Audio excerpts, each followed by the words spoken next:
খেয়াল করেন, চুরি যদি বন্ধ করতে চান দোয়া দিয়ে লাভ নাই। ইমাম সাহেব যদি বলতো এই গ্রামের নাম কি শান্তিপাড়ার যুবকেরা, তোমরা যদি এই গ্রামের সোনা দানা টাকা পয়সা গহনা গাড়ি সুন্দরী বউকে রক্ষা করতে চাও, মাগরিব থেকে ফজর পর্যন্ত এই গ্রামে ঢোকার 4টা রাস্তা আছে, ওই 4 রাস্তার মোড়ে মোড়ে বাংলার লাঠি নিয়ে দাঁড়ায় থাকবা। চোরকে দেখা মাত্রই এমন পিটান পিটাইবা যাতে 6 মাসে মাথা সোজা না করতে পারে।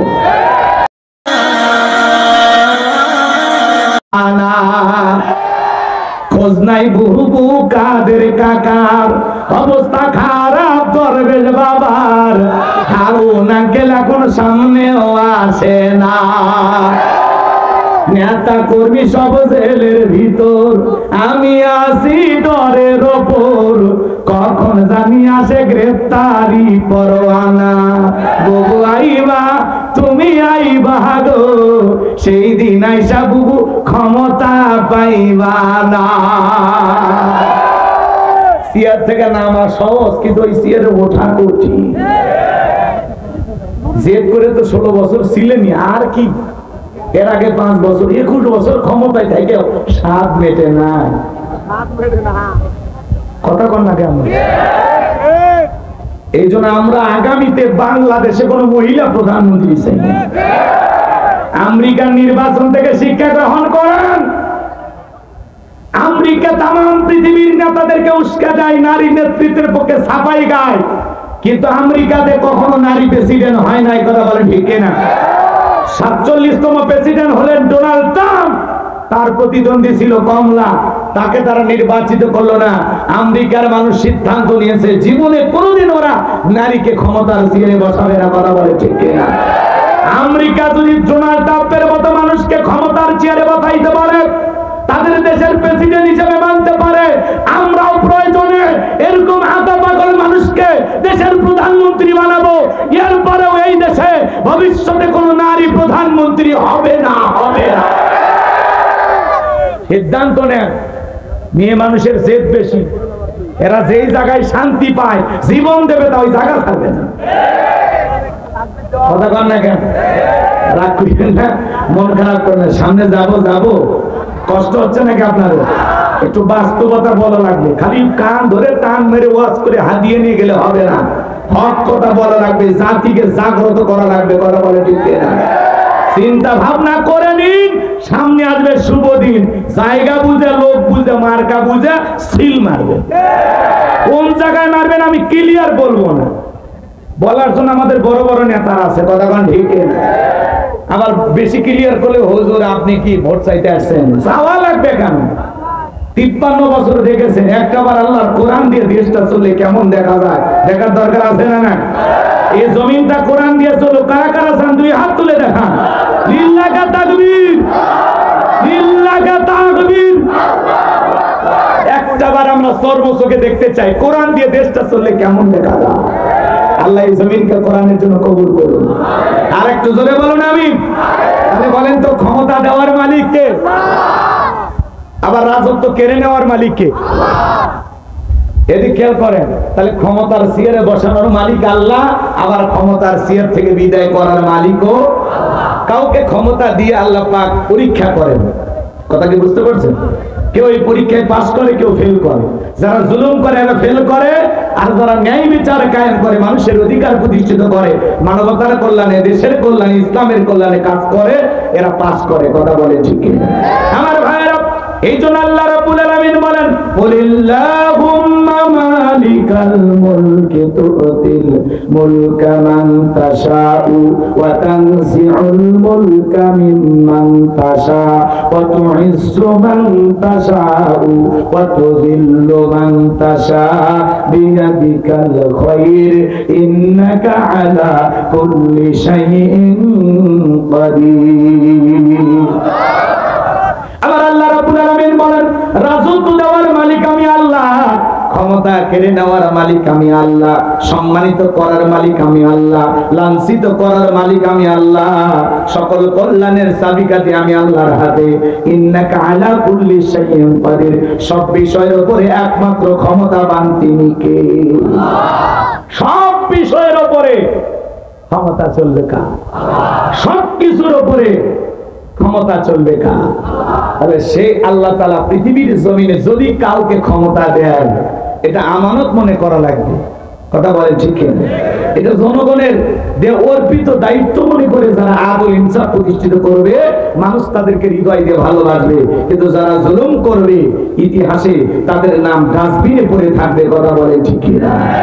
আল্লাহ পাক যেন আমাদের সবাইকে সঠিক বুঝ দান করেন, জোরে বলুন আমিন। আমি যে কথা বলতে চাচ্ছিলাম, বলেন তো বাজান, তাহলে ক্ষমতা দেওয়ার মালিক আর সকল ক্ষমতার মালিক একমাত্র আল্লাহ। কথা বলে ঠিক কিনা? এই পৃথিবীর জমিনে আল্লাহ রাব্বুল আলামিন 4 জন মানুষকে পুরো পৃথিবীর রাজত্ব পাওয়ার ক্ষমতা দিয়েছিলেন। জোরে বলেন কয়জন? 4 জন মানুষকে আল্লাহ পুরো পৃথিবীর ক্ষমতা দিয়েছিলেন। বাজান গো আমার, পুরো পৃথিবীর ক্ষমতা দূরের কথা, ছোটখাটো পাতি নেতার গরম এলাকায় থাকা যায় না। কথা বলেন ঠিক কিনা? কি উৎপাত ওদের ছিল, কথায় কথায় বলতো আমারে চিনিস, আমি অমুক নেতার আপন খালাতো বোন, তার ছোট মেয়ে বিয়ে করেছি, কি হাইব্রিড পরিচয়। কথায় কথায় মানুষকে বলতো তোরে খেয়ে ফেলবো, মানুষকে মুরগির রান মনে করতো। কথা বলে ঠিক কিনা? এখন কি আর ওই পাতি নেতাদের গরম আছে? ভবিষ্যতে এরকম পাতি নেতার যদি জন্ম হয়, ওদেরকে সাইজ করা দরকার আছে না? না, ইতিহাস থেকে শিক্ষা গ্রহণ করা লাগবে। আমাদের ঈশ্বর চাচাকে স্বৈরাচার শাসক বলা হয়। ঈশ্বর চাচা ক্ষমতার চেয়ার থেকে পদত্যাগ করে জেলখানায় গেছে, চাচা দেশ ছাড়ে নাই। চাচা একটা জিনিস ছিল, কথা কর না কেন? আর যারা বড় বড় কথা বলতো আমরা পালাবো না পালাবো না, ওরাই ক্ষমতার চেয়ার থেকে পালাইতে বাধ্য হয়েছে। যেই নেত্রী জনগণের মহাব্বত ভালোবাসা না বুঝে নিজে একা বাঁচার জন্য পালিয়ে যায়, এমন নেতার প্রতি মহাব্বত দেখায় কোনো লাভ নাই। আপনার কথা যদি চিন্তা করতো তাহলে পালাইতো না। কথা বলে ঠিক কিনা? আমার ভাইয়েরা সামনের দিকে যায়, কথাগুলো হৃদয়ের কান দিয়ে বোঝার চেষ্টা করবেন। আমি যে কথা বলতে চাই, বিশ্ব নবীর জামানা একজন পাতি নেতা, ছোট্ট একটা গোত্রীয় লিডার। বর্তমানে যেরকম মেম্বার চেয়ারম্যান বলা হয়, তখন বলা হতো গোত্রীয় লিডার, দলপতি। কথাকে বোঝেন? এক এক বংশের এক একজন গোত্রীয় লিডার। এই গোত্রীয় লিডার দলপতির নাম ছিল মহাবীর আমর। প্রতিমার সামনে দাঁড়ায়া শপথ গ্রহণ করে বলতেছে, যতক্ষণ আব্দুল্লাহর বেটা মুহাম্মদ সাল্লাল্লাহু আলাইহি সাল্লামের দেহ থেকে কাল্লা না ফেলাইতে পারবো, ততক্ষণ পর্যন্ত আমি এক ফোঁটা পানিও পান করব না। সরে কোন নাউজুবিল্লাহ। আমার নবী হিজরত করে চলে গেছেন মদিনায়। এরপরে মক্কার কাফেরদের ষড়যন্ত্র বন্ধ নাই। প্রতিমার সামনে দাঁড়ায় বলতেছে, আব্দুল্লাহর বেটা মুহাম্মদ সাল্লাল্লাহু আলাইহি সাল্লামের দেহ থেকে কাল্লাটা ফেলায় দেব। ফালাম কাল্লাটা ফেলায় না দেওয়া পর্যন্ত আমি এক ফোঁটা পানিও পান করবো না। বলেন তো বাজান, আমার নবী কি ওর পাকা দানে মই দিয়েছে? ওর বাড়িতে চুরি করতে গেছে? আমার নবীর কি কোনো অপরাধ আছে? না। আপনার আমার নবী কালেমার দাওয়াতে ইসলামের প্রচার প্রসার করে, এক আল্লাহর পথে মানুষকে দাওয়াত দেয়, এটাই কাফেরদের সহ্য হইতো না। কথা বলেন ঠিক কিনা? ওরা বলে আমরা 33 কোটি দেবতা মানি, তাই কত শান্তি, আর এক আল্লাহকে মারলে সব সমস্যার সমাধান। এরা ওটা মানতেই পারতো না। এই জন্য ভাইয়েরা আমার, নবীজির দেহ থেকে কাল্লা ফেলানোর নিয়তে প্রতিমার সামনে শপথ গ্রহণ করে যখন মদিনার পথে রওনা করলেন, আল্লাহ পাক এই মেসেজ বিশ্ব নবীর কানে পৌঁছায় দিলেন, নবী গো, মক্কার মহাবীর আমর আপনার কাল্লা নেওয়ার জন্য রওনা করেছেন। এই সংবাদ শোনার পরে নবী আমার টেনশনে পড়ে গেলেন। সাহাবায়ে কেরামদেরকে ডেকে বলেন, ও আমার সাহাবীরা, মক্কার মহাবীর আমার মাথা নেওয়ার জন্য রওনা করেছে, তোমরাই বলো কি করা যায়। নরম সাহাবী হযরত ওসমান রাদিয়াল্লাহু তাআলা ডেকে বলেন, নবী গো, আপনি আল্লাহর কাছে দোয়া করেন, আপনি এত বড় পয়গম্বর, আপনি দোয়া করলে আল্লাহ অবশ্যই দোয়া কবুল করবে। আপনি দোয়া করে দেন ওই আমর যেন আপনার কাছে পৌঁছার আগে ওর হাত পা যেন আল্লাহ পাক প্যারালাইজ করে দেয়, আপনার কাছে পৌঁছানোর জন্য ক্ষমতা না থাকে। নবীজি নরম সাহাবী ওসমানের কথা শুনে হাত তুলে দোয়া করা শুরু করলেন। নরম মানুষ সব সময় দোয়ার পক্ষে, ঝামেলা যায় না। কথা কন না কেন? এদের সেই নরম মানুষ আছে না নাই? যারা নরম মানুষ আছে বাজান, দেখবেন তাসবিহ যাই নামাজ নিয়ে পড়ে থাকে, ঝামেলা চায় না। আজকে সেই নরম তাবলীগের ভিতরে গরম ঢুকে গেছে। কথা কন ঠিক? আমার ভাইরা সামনের দিকে যায়, যে কথা বলতে চাচ্ছিলাম গভীর মনোযোগ দিয়ে শুনবেন, কথা এদিক সেদিক বাড়ানোর কোনো সুযোগ নাই। আমার ভাইয়েরা, বিশ্বনবী হাত তুলে দোয়া করতেছেন, আল্লাহ ওই মক্কার মহাবীর আমর আমার মাথা নেওয়ার জন্য রওনা করেছে। ওই মক্কার মহাবীর আমরের হাত পা এতটুকু শুধু বলেছেন, আমার আল্লাহ ডেকে বলে, জিবরাইল আর করিস না দেরি, আমার বন্ধুকে জানায় দাও তাড়াতাড়ি। আমি আল্লাহ পাক শুধু দুই হাত দোয়া করার জন্য দেই নাই, মাঝে মাঝে জালেম আর বেঈমানদেরকে সাইজ করার জন্য ওই দুই হাতে লাঠিও তুলে নেওয়া লাগবে। জোরে বলেন মারহাবা। আপনারা বলেন তো সব জায়গায় কি দোয়া দিয়ে কাজ হয়? রাগ করতেছেন আপনারা? এদিকে খেয়াল করেন, অনেকে মুনাজাত করবে দেখবেন এরকম দোয়া করে আর দড়ি পাকায়, আছে না বাবা? আবার কেউ মুনাজাত করে পিছার মাথে, আবার কেউ হাত তুলে এরকম করে চুপচাপ ধরে, আবার যারা বেশি চালাক যুবকেরা হাতই তোলে, এরা একেবারে চুপচাপ থাকে, কথা বলে না। আচ্ছা আপনারা বলেন তো বাজান, এই যে যারা হাত তোলে না, চুপচাপ বসে থাকে, হুজুর যখন বলে আমিন তখন বলে আমিন, হুজুর সেই মুনাজাত। আচ্ছা আপনার আমার জীবনে যদি কিছু চাওয়া লাগে, চাইতে হবে কার কাছে? একা কাছে। অনেকে এখন দোয়ানে ফতুয়া দেয়, আছে না বাজান? কেউ বলে মুনাজাত আছে, কেউ নাই। আমরা বলবো ভাই যাদের কোনো গুনাহ নাই, আল্লাহর কাছে চাওয়ার কোনো দরকার নেই, তারা আপাতত মুনাজাত না করলেও হবে। যদি নিশ্চিত হয়ে থাকেন যে আপনার আল্লাহর কাছে চাওয়ার মতো কিছুই নাই, শোনেন, শুধু যে মুনাজাতেই দোয়া এমন তা না, আপনি সিজদাতেও কান্না করতে পারেন, কথা বলেন না কেন?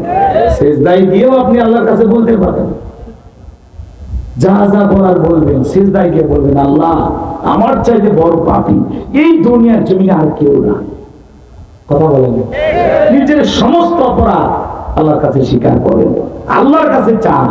বান্দার সব চাওয়া পূরণ করার ক্ষমতার একমাত্র মালিককে। কেউ যেটা দেয় না দিতে পারে কে? কেউ যেটা শোনে না শোনে কে?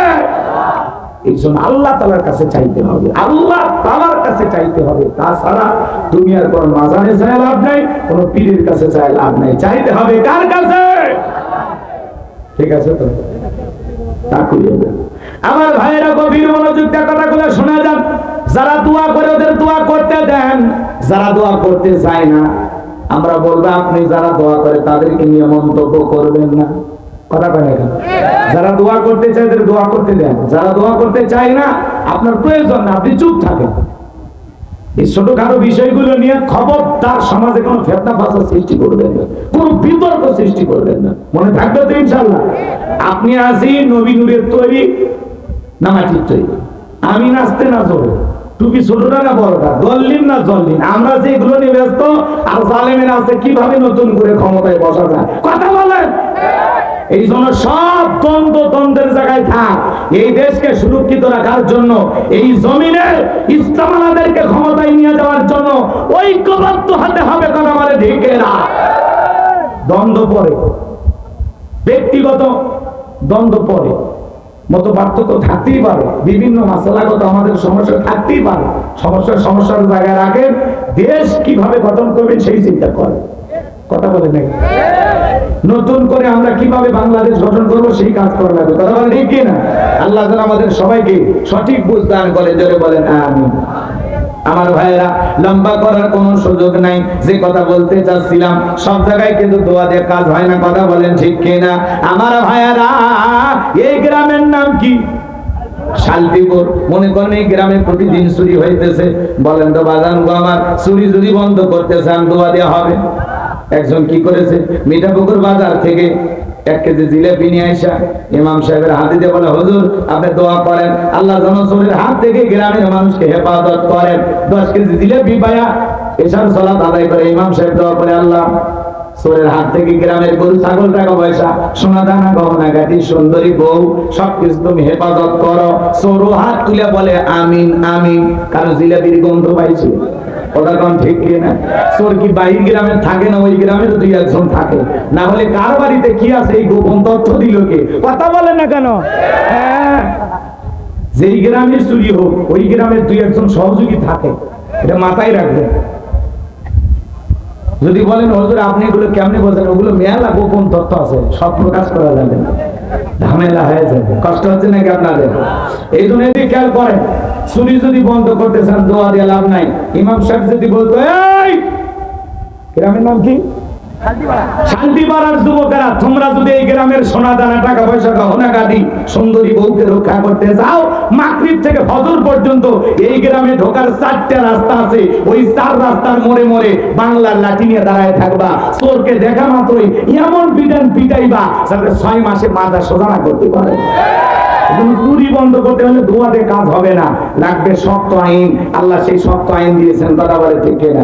আল্লাহ রাব্বুল আলামিন বলেন, ওয়াস-সারিকু ওয়াস-সারিকাতু ফাকতাউ আইদিয়াহুমা জাযাআম বিমা কাসাবা নাকালাম মিনাল্লাহ।